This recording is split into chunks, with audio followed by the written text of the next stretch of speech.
grade 10s, and welcome to one of my favorite sections of algebra, changing the subject of a formula. This is the lesson where most of you will say, ma'am, remember the good old days when maths involved numbers? How the heck are we working with only letters of the alphabet? This is absurd. And you're right, it is, but it's also fascinating because we can use every bit of knowledge that we've gained throughout our career of maths and apply it to any given number. Remember, that's what a variable is at the end of the day. It's just a way of representing any number and saying, hey, you are able to work with any number in a particular fashion.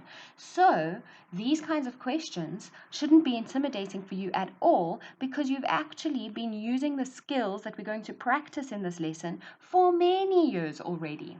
I've jotted down 3 bullet points about this concept called changing the subject of a formula, and I'd like you to realize that it's going to be part of equations. It's usually in an equations section of an exam, but it's also used in many real life applications questions. One that you've covered already is financial maths. Remember the financial maths formula, A equals P, bracket 1 plus I to the power of n. That's the compound interest formula. You can go check out the simple interest formula yourself. Often you are given all the pieces of information except one of them, and then you have to isolate one of those variables and make that variable the subject of the formula. In other words, get that variable all by itself, either on the left-hand side or on the right-hand side of the equal sign. Once that variable is all by itself, you have isolated it. You have made it the subject of the formula, and you have solved for that variable. So look at the different words that can be used. Solve for, or make the subject of the formula, or isolate. Those are relatively synonymous with each other. And before I drone on for an extra minute, let me jump into an example. So this example is demonstrating how sometimes you're going to need to factorize. Actually, most times you need to factorize, especially if you see the variable more than once in an equation.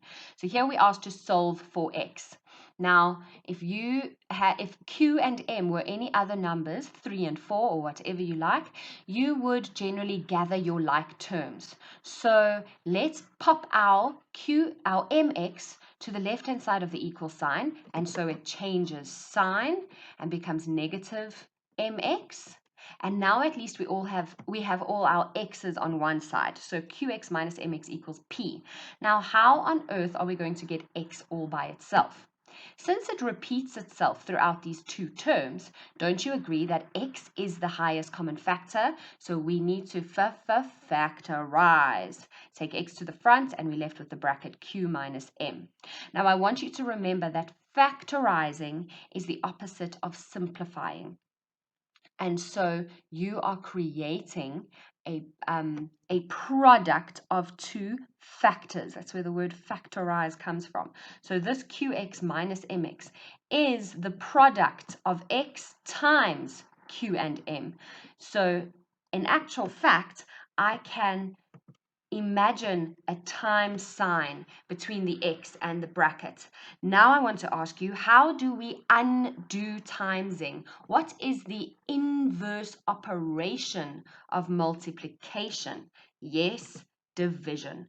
So we take whatever we are multiplying x by, fortunately it's so obvious in brackets, and we take that entire bracket down below p to show that in order to isolate x, we need to divide by q minus m on both sides. You are secretly dividing by q minus m on the left and on the right, but then on the left, the brackets cancel each other out.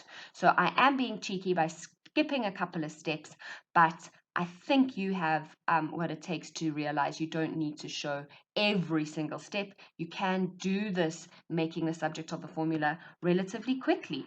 It's as easy as that.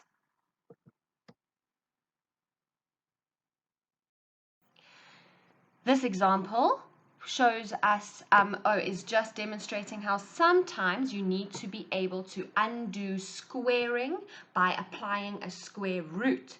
Big tip here, this can be any root. If something's raised to the power of 3, then you need to use a cube root. If something's raised to the power of x, then you need to use an x root. So let's have a look. If we are asked to solve for r, it means this r over there needs to be all by himself. But that's quite scary because look how far away r squared is from the subject of the formula. That r squared is in brackets. It's in lockdown. We cannot touch those brackets until we've worked with what's around the brackets or what's outside. So remember how in the previous slide I said when a variable or a number is in front of a bracket, we're actually multiplying. So there's my little multiplication symbol. You don't need to show this. I'm just doing it for the sake of clarity. So to get this bracket all by itself at first, if we can just get the brackets alone, then we're halfway there. Then we can work with what's inside the brackets. I'm going to undo the multiplication by pi by dividing by it on both sides, and I end up with the a over pi is equal to r squared minus r squared. These are actual formulae, by the way. This is obviously the area of it, the shaded area of a figure where one has of two circles. So this formula actually represents the area of a ring where you have an outside circle with a big radius and an inside circle with a small radius. Not essential, you don't need to know that, but usually the formulae given in these kinds of questions are actually applicable to other situations. Anyway, now we want to get r squared all by itself. Since we've got the brackets all alone, I'm actually just going to drop them because since there's nothing outside the brackets, there's no need to have them there. Now, I want to bring r squared to the left-hand side of my equal sign. You don't have to. You could just take this big capital R squared over, but I want r to be the subject of the formula, and somehow it just looks better when the subject of the formula is on the left-hand side of the equal sign. So I'm going to take my negative r squared over. It will become positive. Then I'm going to take my a over pi to the right-hand side, and it will become negative, giving us positive r squared is equal to capital R squared minus a over pi. Cool, cool, cool. How do we undo squaring? Like I said at the beginning of this example, use square root. I know Mrs. Townsend uses a very cute method. It's called the little snaky, where the snake comes in. The head of the snake decides to get rid of that 2.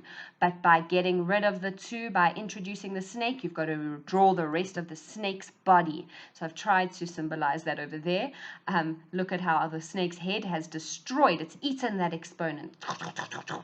And through out the rest of the body. Ooh, goes its lunch. Okay, anyway, so r is equal to the square root of whatever was on the right hand side. Please be careful with the square root symbol. Make sure it covers everything on the right hand side. Don't be lazy and draw the top quite short. You will lose marks. Rightio, it's as easy as that.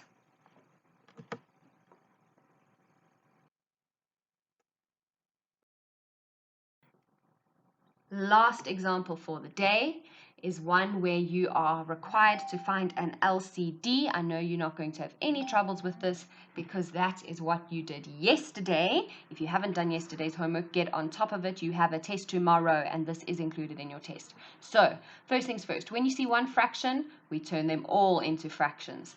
And then we work from left to right and we find the highest common factor of all the denominators. In other words, we're finding the lowest common denominator. A, B, and that is AB. Right, so I'm just going to convert this A into AB by multiplying by B. What you do at the bottom, you do at the top. Convert this B into AB by multiplying by A. What you do at the bottom, you do at the top.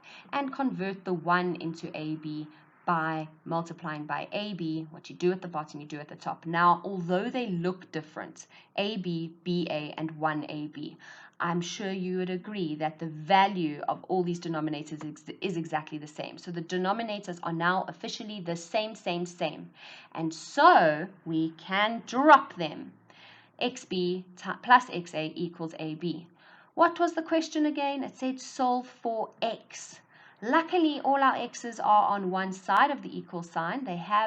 We're almost there, but this is not good enough. We need to get rid of this B and this A. So once again, we have a highest common factor that we can factorize. So take that X to the front. We're left with a b plus a in brackets. And I'm not going to harp on too long about this because of the previous two examples. You can divide by the entirety of that bracket on the right-hand side in order to isolate x. You've done it. Yes. On to your homework, exercise 4.4.